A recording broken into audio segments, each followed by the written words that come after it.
देश के प्रधानमंत्री जी 28 मई को संसद का नवनिर्मित भवन राष्ट्र को समर्पित करेंगे। एक प्रकार से ये नया संसद भवन प्रधानमंत्री जी की दूरदर्शिता का प्रमाण है, जो नए भारत के निर्माण में हमारी सांस्कृतिक विरासत, परंपरा और सभ्यता को आधुनिकता से जोड़ने का एक सुंदर प्रयास है। इस अवसर पर एक ऐतिहासिक घटना पुनरावर्तित हो रही है, एक ऐतिहासिक परंपरा पुनर्जीवित भी हो रही है। अभी स्क्रीन पर आप एक सुंदर वस्तु को देख रहे हैं। राजसी लगती है वस्तु, इसके पीछे युगों से जुड़ी हुई एक परंपरा छिपी है। इसको तमिल में सेंगोल कहा जाता है और इस शब्द का अर्थ संपदा से संपन्न और ऐतिहासिक है। आज मैं आप सभी को इसको साझा करने के लिए यहाँ पर उपस्थित हुआ हूँ। यह एक हमारी बहुत पुरानी सभ्यता से जुड़ी हुई प्रथा है, जिसकी गहरी जड़ें देश की परंपराओं में समाहित है।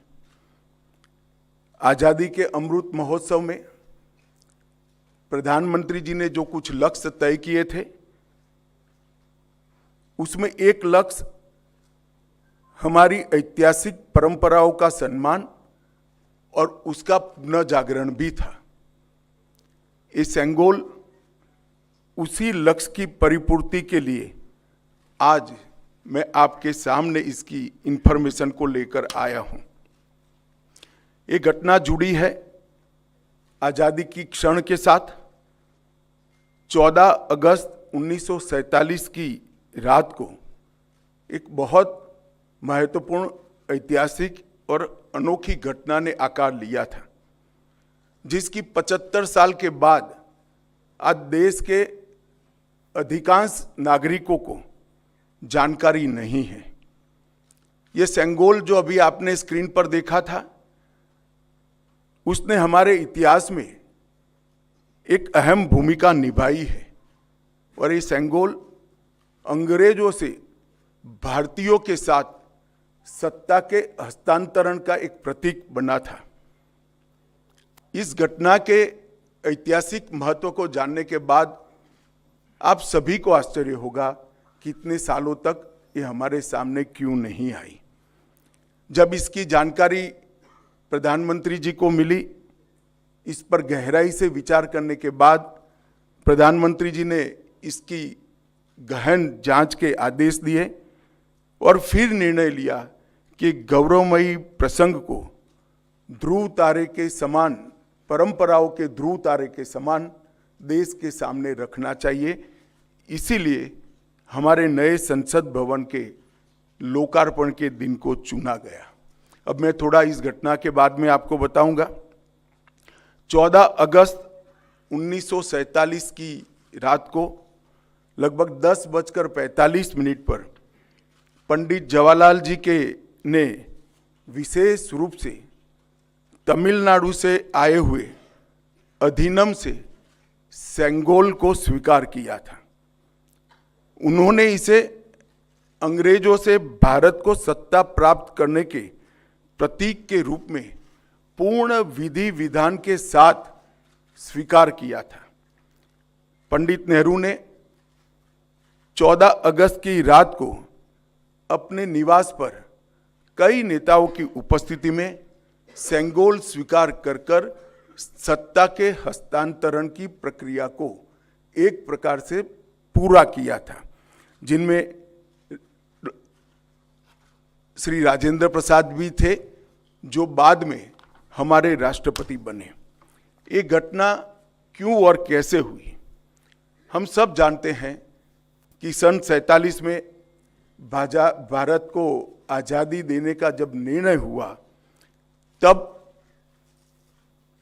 लॉर्ड माउंटबेटन को ये प्रक्रिया को निर्विघ्न समाप्त करने के लिए भारत के वाइसरॉय बनाकर भेजा गया।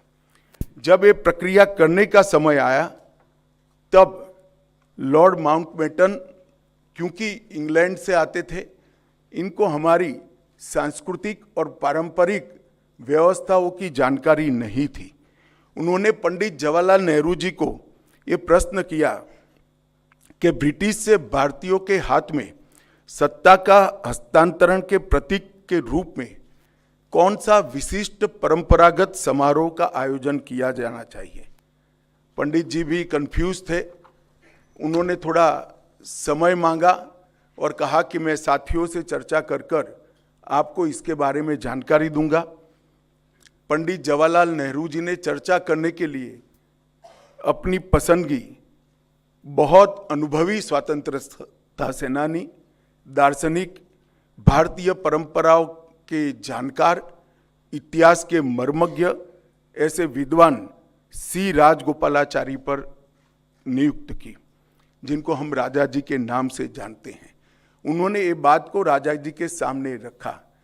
राजा जी ने अनेक पुराने ग्रंथों का अभ्यास कर, अनेक प्रक्रियाओं को स्टडी कर साम्राज्यों के समय में सत्ता के हस्तांतरण की प्रक्रिया का एक सटीक इतिहास रेखांकित कर इस सेंगोल की प्रक्रिया को चिन्हित किया और पंडित नेहरू को बताया कि हमारे यहाँ हमारी परंपरा में इस सेंगोल के माध्यम से सत्ता के हस्तांतरण की प्रक्रिया को अधिकृत किया गया है।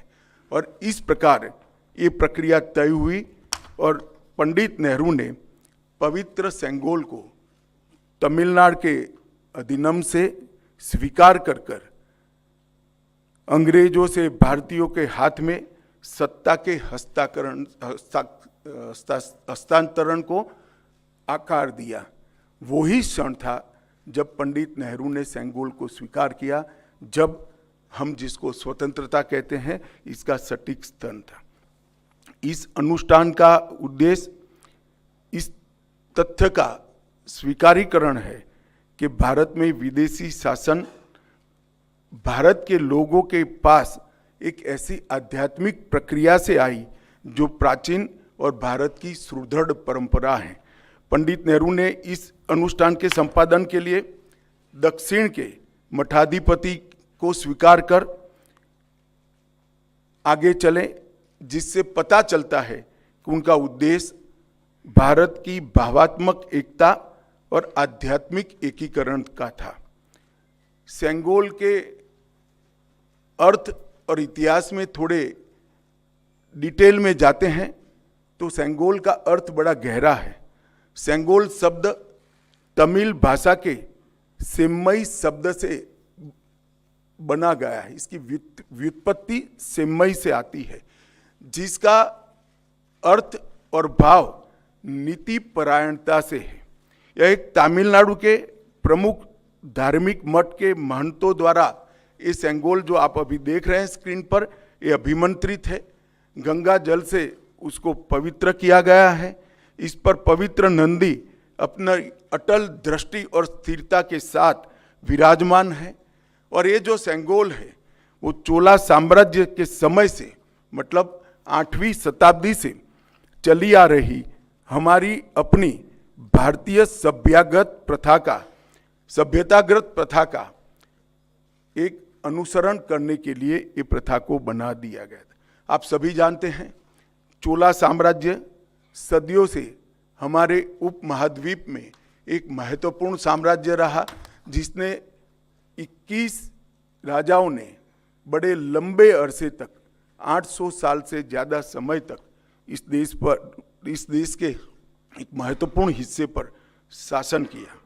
सबसे महत्वपूर्ण बात यह है कि सेंगोल जिसको प्राप्त होता है, इसके पास से न्यायपूर्ण और निष्पक्ष शासन की अपेक्षा रखी जाती है।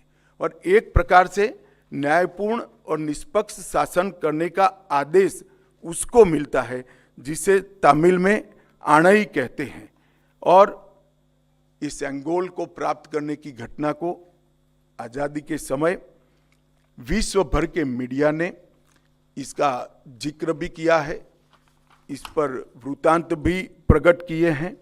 टाइम मैगजीन ने बहुत ज़्यादा ग्राफिक्स के साथ इसको रिपोर्ट किया। भारत के भी सभी अखबारों ने इसको यथोचित सम्मान दिया था। आप सेंगोल की वेबसाइट पर मीडिया रिपोर्ट की एक फिल्म भी बाद में देख सकते हैं। 1947 अगस्त के बाद सेंगोल सबकी आंखों से ओझल हो गया, इसको भुला दिया गया, मगर एक विद्वान और पूजनीय सम्मानीय व्यक्ति ने इसको आज़ादी के 31 साल के बाद 15 अगस्त 78 को परमाचार्य श्री चंद्रशेखर सरस्वती स्वामीगल ने अपने अनुयायी डॉक्टर B.R. सुब्रमण्यम को सेंगोल वृत्तांत का वर्णन किया, जिसको डॉक्टर सुब्रमण्यम ने अपनी किताबों में उचित स्थान देकर उल्लेखित किया है। तमिल मीडिया ने भी परमाचार्य की चर्चा को प्रमुखता से जगह दी और उसे जीवित रखा है। हम सब परमाचार्य के इसके लिए कृतज्ञ हैं। दिलचस्पी की बातें हैं कि तमिलनाडु सरकार ने भी इस भूमिका को गर्व के साथ प्रकाशित किया है।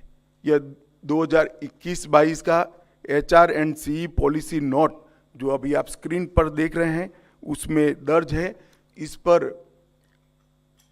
पैरा 24 में इसकी प्रक्रिया को ढंग के साथ वर्णित किया गया है। हमारी सरकार का मानना है कि इस पवित्र सेंगोल को किसी संग्रहालय में रखना अनुचित है। सेंगोल की स्थापना के लिए संसद के भवन से अधिक उपयुक्त और पवित्र और उचित स्थान कोई हो ही नहीं सकता।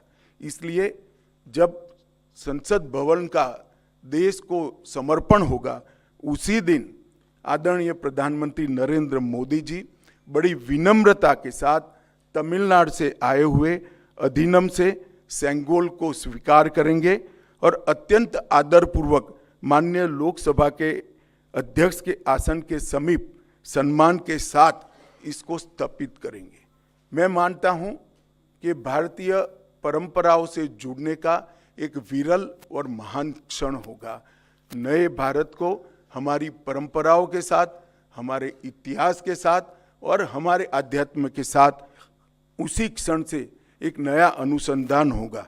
सेंगोल की स्थापना 1947 की भावनाओं को फिर से एक बार अविस्मरणीय बनाएगी। यह सेंगोल जो है असीम आशाएं, अनंत संभावनाएं और एक मजबूत, स्वतंत्र और समृद्ध राष्ट्र के निर्माण का संकल्प है। यह अमृतकाल का प्रतिबिंब होगा जो भारत को अपने विश्व में यथोचित स्थान ग्रहण के लिए गौरवशाली क्षण का साक्षी बनेगा। यह ऐतिहासिक योजना अधिनियम के अध्यक्षों से विचार विमर्श कर बनाई गई है। यह सभी 20 अधिनियम के अध्यक्ष इस शुभ अवसर पर उपस्थित रहेंगे, जो प्रधानमंत्री जी को सेंगोल अर्पण करेंगे और इस पवित्र अनुष्ठान की पुनःस्मृति में अपना आशीर्वाद भी प्रदान करेंगे। इसके लिए मैं उनके प्रति आभार व्यक्त करता हूं। और एक बहुत हर्ष की बात है कि 14 अगस्त 1947 की प्रक्रिया में जो स्वयं उपस्थित थे वो 96 साल के वुमिंडी बंगारू चेट्टी भी इस कार्यक्रम में सम्मिलित होने वाले हैं। उनका आशीर्वाद भी इस कार्यक्रम को